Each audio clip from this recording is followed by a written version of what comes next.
If you're at university right now, ask yourself, what is the degree? What is the future plan you're building up towards? And then take a step back and ask yourself, what kind of career, what kind of objective, skills would be required in order to get to that point, to get to that professional, to get to that end goal, regardless of what paper you have. You know, you could be at university right now, be following some courses here and there, some courses you might be interested in.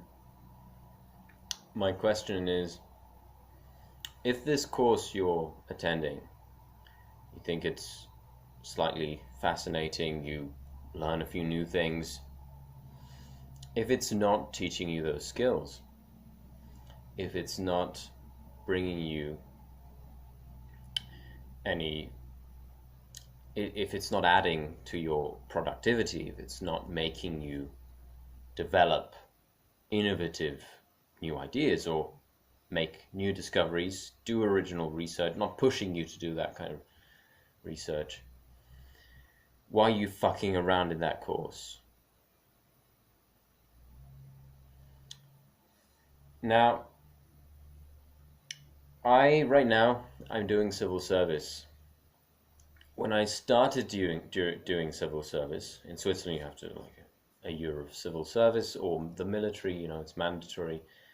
When I started doing it, I took a gap year because I tried to finish my civil service. Well, didn't quite go as planned. I fell ill, and so I couldn't really continue doing. During COVID, I was on the front line, no, not the front lines, but like the behind the scenes, the contact tracing unit, part of that, looking at, you know, how the bureaucracy works within the Ministry of Health, to put it in an Orwellian way. Well, in that year, I was not necessarily very productive, and not just because of my illness, but kind of, you know, even though I was ill, I didn't really do a lot of work when I wasn't. Well, I did, but it wasn't very productive. It wasn't really leading anywhere. I was thinking of the reading I was doing at the time as a preparation for university, because that was before I started. Before I even had 1 week of experience at a university. 1 week changed a lot for me, I tell you. I changed my major in 1 week, almost twice. Yeah.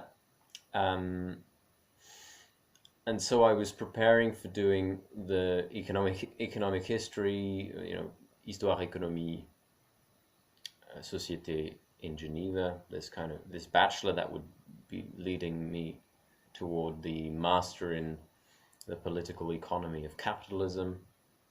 If it sounds left wing, it is. That's why I stopped.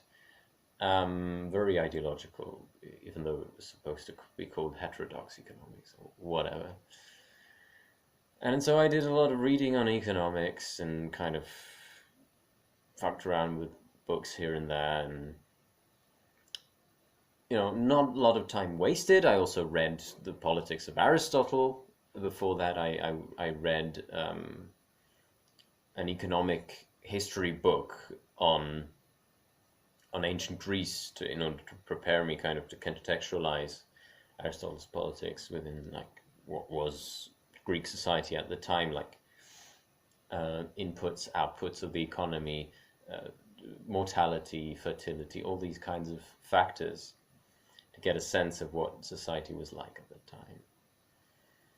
Well, I can tell you, if I had a year now, I would be asking the question, well, how many books could I write within that time? Like, how many not tens but hundreds of YouTube videos could I make if I had a year of just, a gap year of just doing stuff, not being enrolled at university, not having to spend all my time doing civil service, right?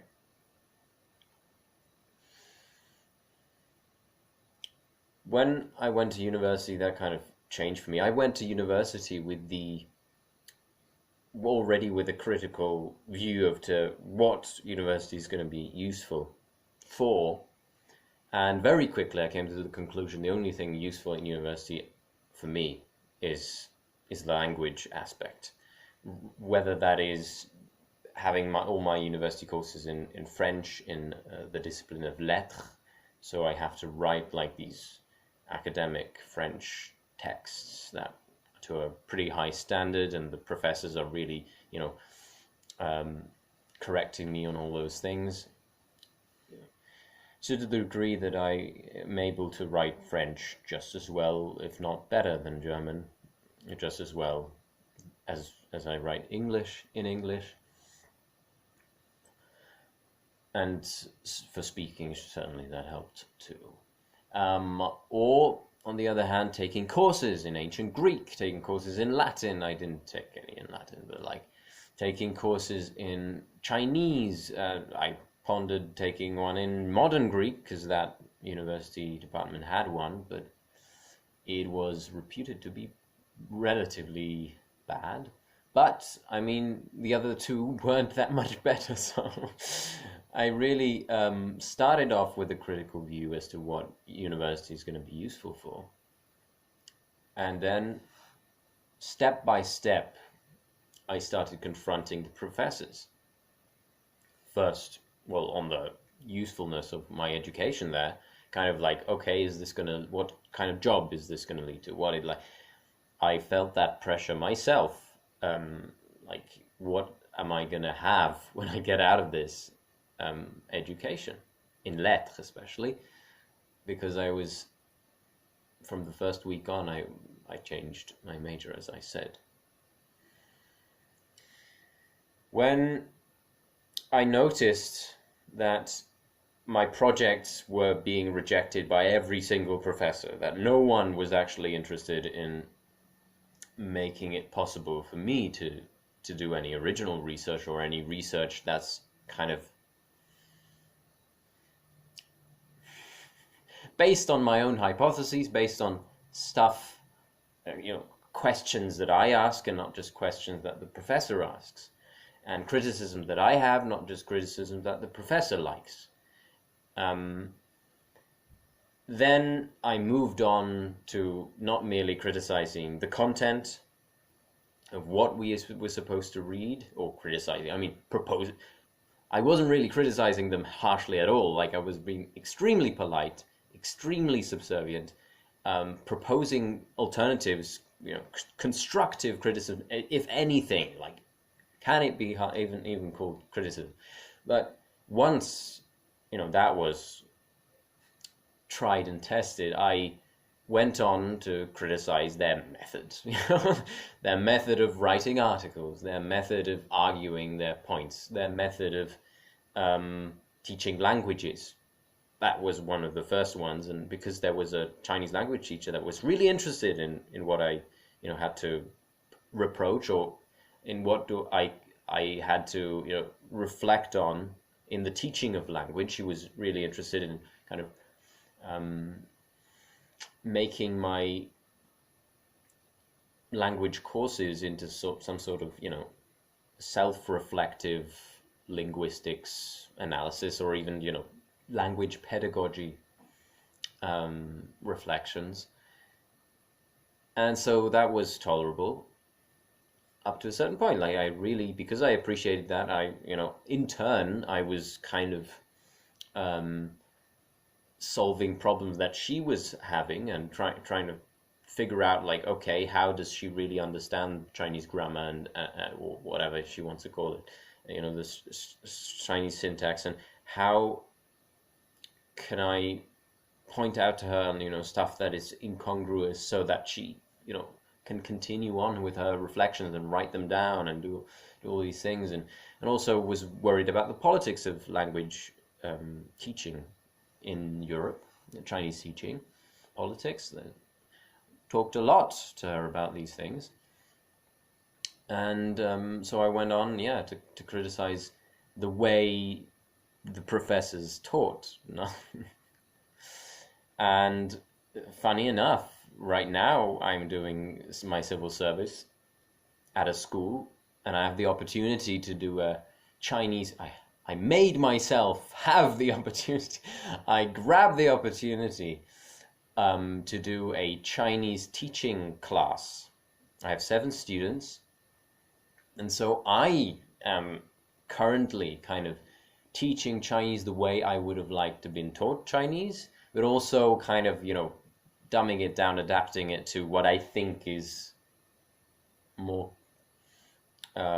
adequate for students of Chinese that start right off, and also for students of Chinese that have different ways of learning, like with less kind of this rote memorization that they don't have any time for anyway at the school level at which they're at, like end of primary, beginning of secondary school. This is, these are younger than high school students, or right about that level.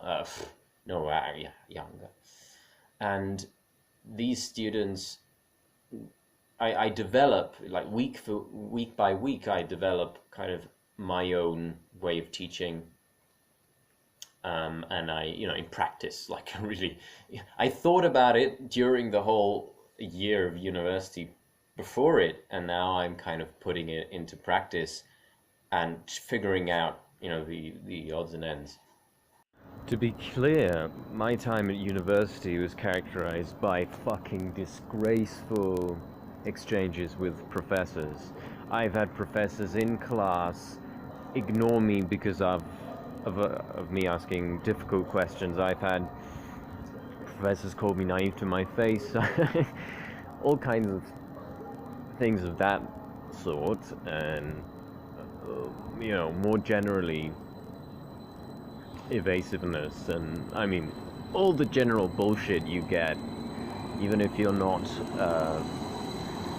a very bright student asking difficult questions. You get the same kind of non-committal, boring answers from professors about important subjects that they're teaching or supposed to be teaching. Yeah, I mean,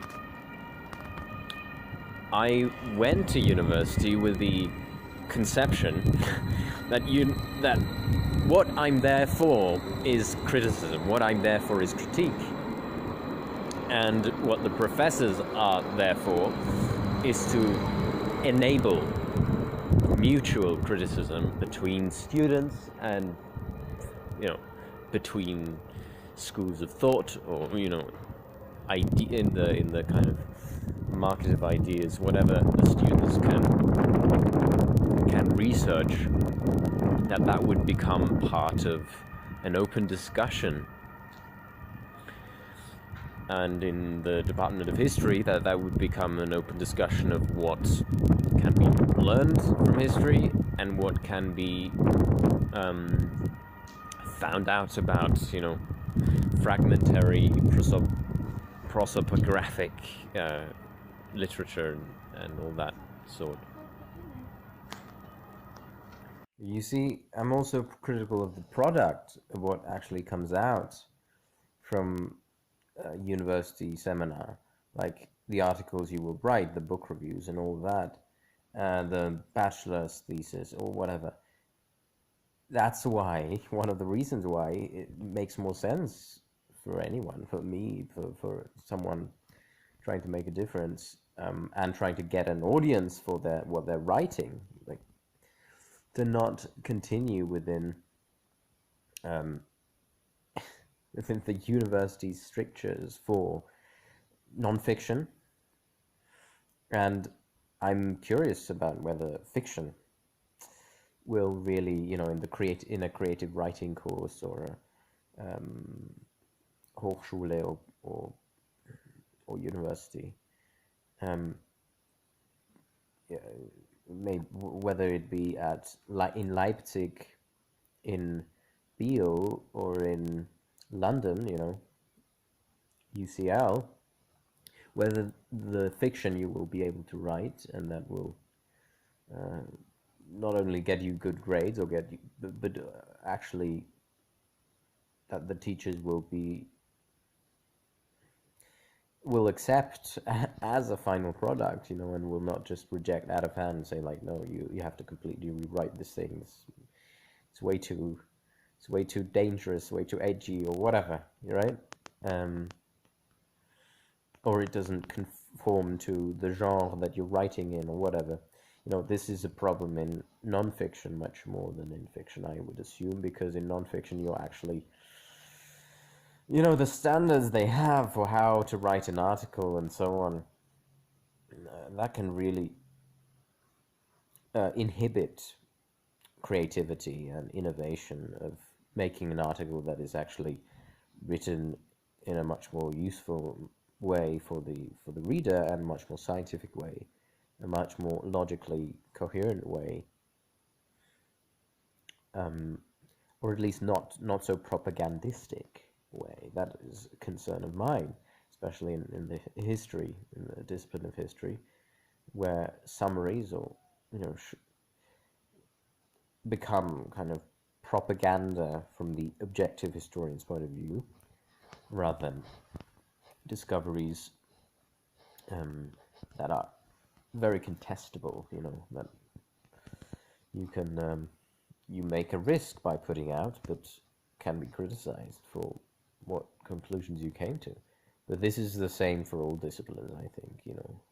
This issue, how you write.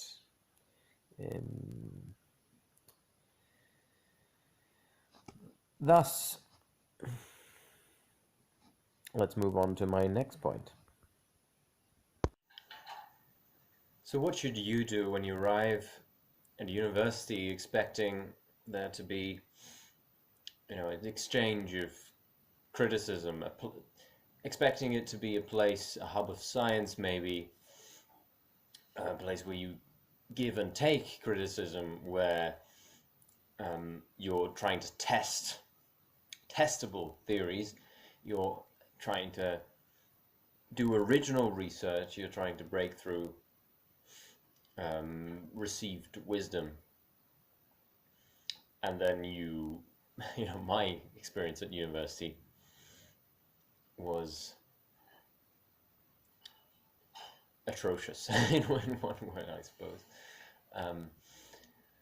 But in class, if I asked questions that were too difficult for the professor, they would start ignoring me or things like that. When you finally do discover, when you get to university, what it actually is a place of, what then, what do you do? What do you turn your attention to, or your efforts? What do you turn your effort into?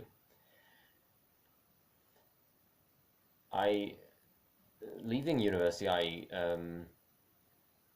took on book projects and trying to write more fiction, write down my ideas, actually engage in this extra outside this discourse outside of academia, because of the complete lack of attention paid to really important things within the walls of the institution. And so part of that, of course, comes from my experience at university. In a way, I'm rejecting and criticizing the institution, and part of what I'm writing about, or what I am reflecting on, is how to reform this institution. How to have higher education, how to have public instruction publique that prepares you for things that actually matter, to do in politics, and prepares you for democratic participation, prepares you for, or makes you do research on important things for the future of society, for important problems in society, where they're actually discussed in a scientific way.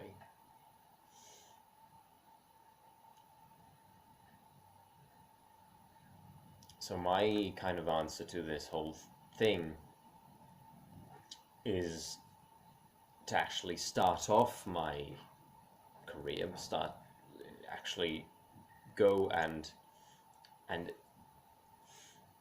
make myself into an author, an intellectual, by putting all my investment into that kind of creative writing. Whereas I don't think going through the university courses as such could bring me there, could actually get me there.